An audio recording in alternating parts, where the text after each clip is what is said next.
Gusto niyo bang malaman kung paano kami nakikipag-collab sa mga brands in the MT Show podcast? We use Podmetrics, the easiest way to monetize your podcast. If meron kang podcast, sign up now at podmetrics.co and use my code DMTGShowPod to get full control on how you monetize your show regarding of its size. Again, sign up now at podmetrics.co and use my code DMTGShowPod. If you're an advertiser who wants to collab with us, head on over to advertiser.podmetrics.co and fill up the form. Again, Podmetrics, the easiest way to monetize your podcast. I like to have a good time when I listen to my horror podcast. Her left arm Oh, was that's chopped so. off. Oh my god, really? Caused a panic all over the Prolonged country. their deaths for like months and The months. frightening, alarming, real-life tale show is my horror podcast. My horror podcast. That's Give it. Pause it. This 'cause- is your scary part. Be scared and laugh hard with the frightening, alarming, real-life tales show every Friday on all major podcasting platforms. Don't say I didn't warn you. Hey, man here. Are you an adult? Okay, how about a growing adult? It's a kid or a kid at heart that is open to learning and change. If that's you, then check out Mabuhay Maxima on Spotify and other podcast platforms. See you there! Hype Network presents.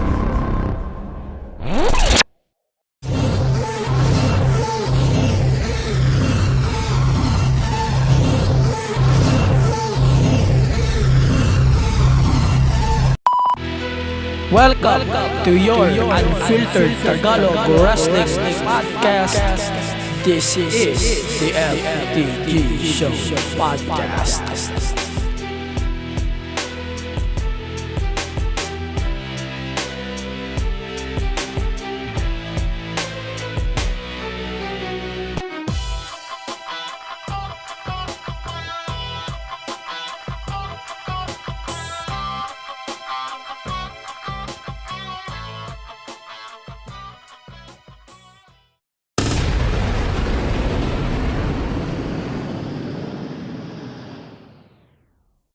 Welcome to your unfiltered Tagalog Wrestling Podcast.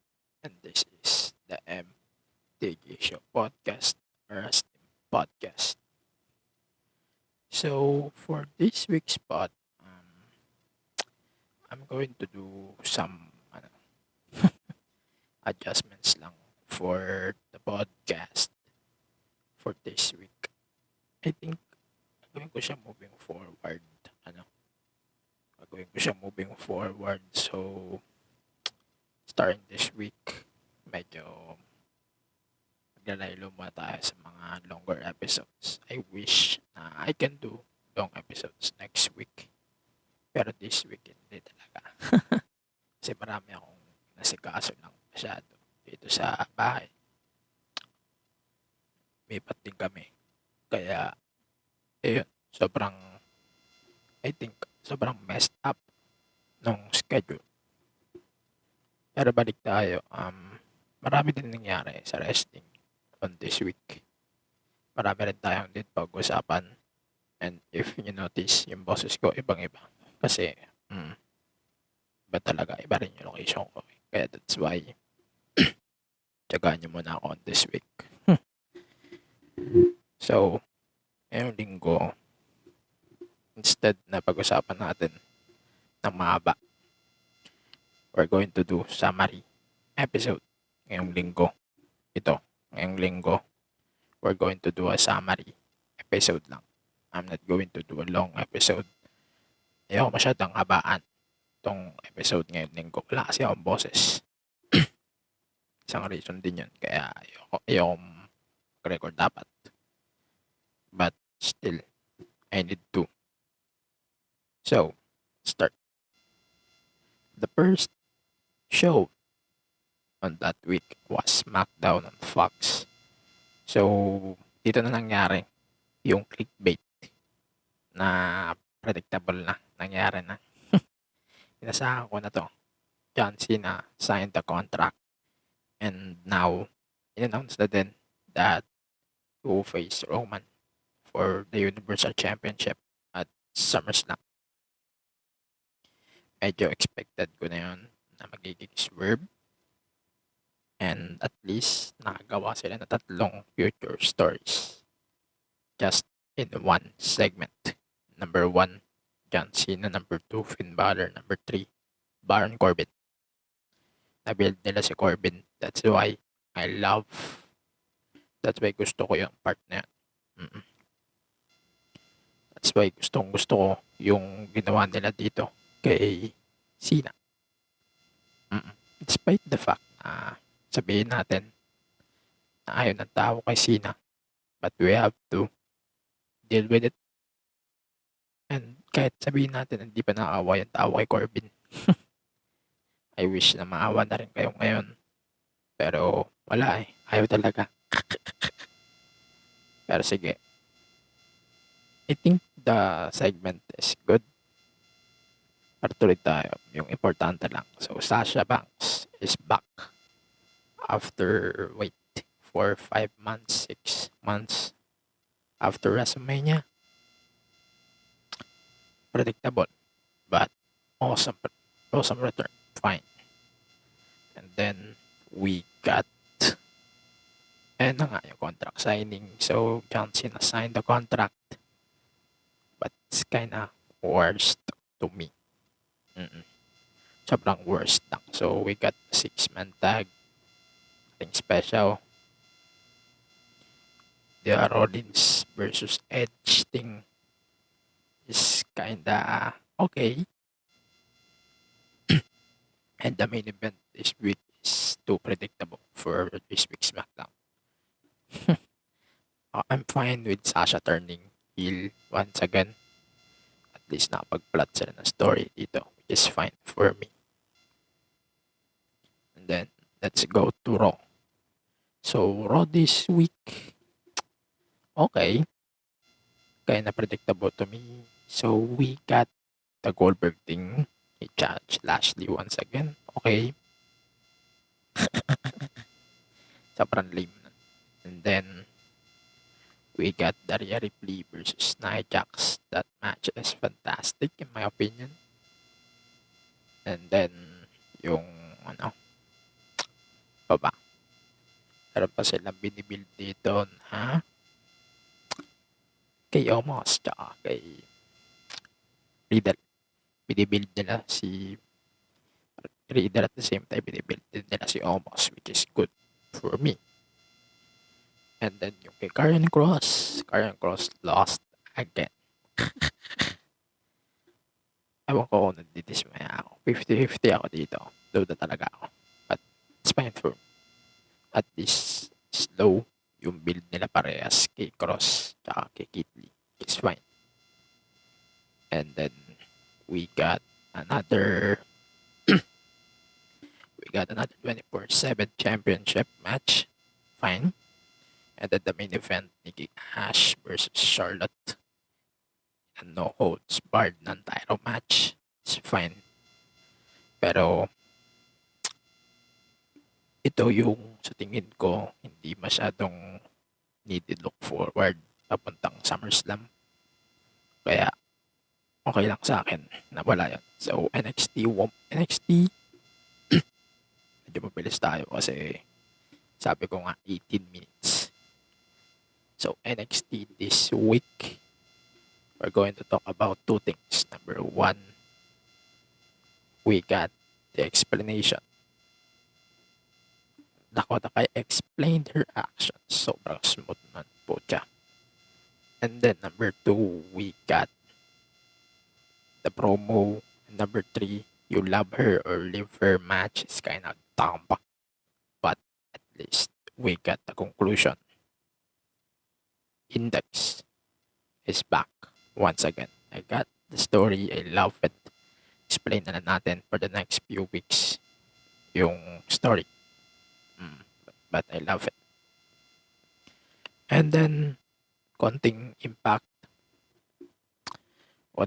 So Jay White lost his debut on Impact. It's fantastic in my opinion. And then, pa ba?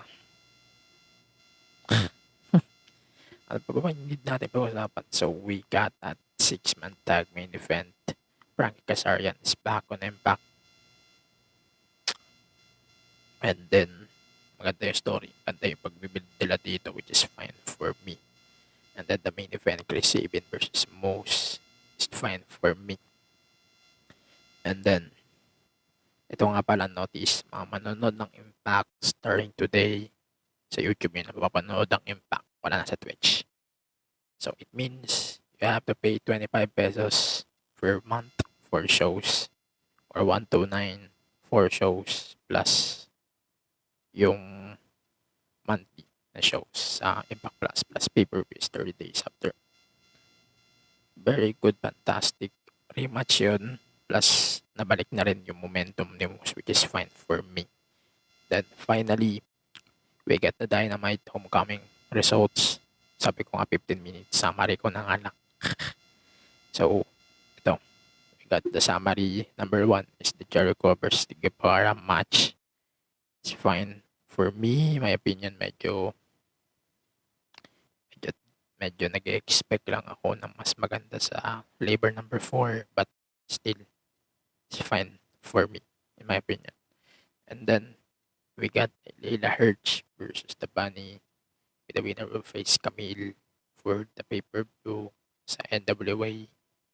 It's fine para sa akin na binibuild nila isang AEW talent sa NWA pay-per-view na to, which is fine for me. And then we got the Cody Rhodes versus the Malachi Black story. Thus, Malachi Black thing is fine for me. As long as Cody hindi siya mananalo, fine. Basta pagbibuild lang sila ng talent, it's fine for me. Medyo nadismaya rin ako sa promo ni Cody on afterwards ng match. Sobrang unnecessary siya para sa akin. So, yeah.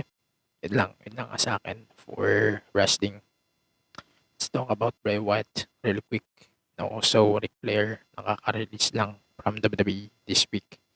Kung na-orient kayo on what happened, na-release po si Bray Wyatt. Si Bray Wyatt at saka si Ric Flair from their contracts. Si Bray Wyatt, di natin alam kung bakit siya na-release. Pero sabi sa balita, na-release siya due to budget cuts. Ric Flair, nag-request siya. Yun ang sabi sa ating source.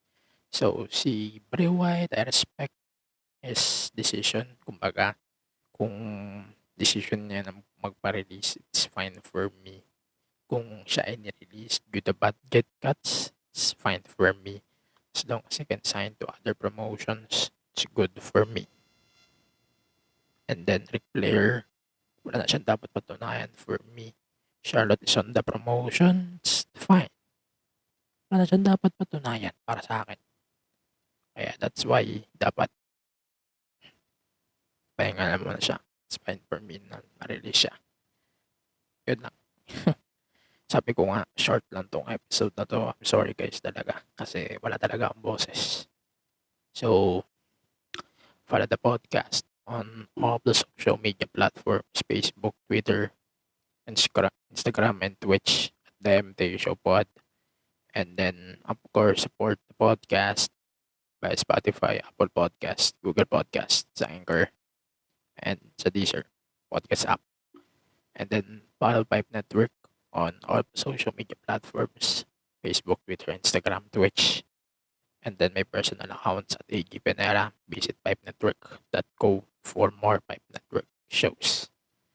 And then, Shopee and Lazada sale malapit na nga pala. Please use my links tinyurl.com/Shopee or Lazada XMT show. Again, that's tinyurl.com/Lazada XMT show or Shopee XMT show.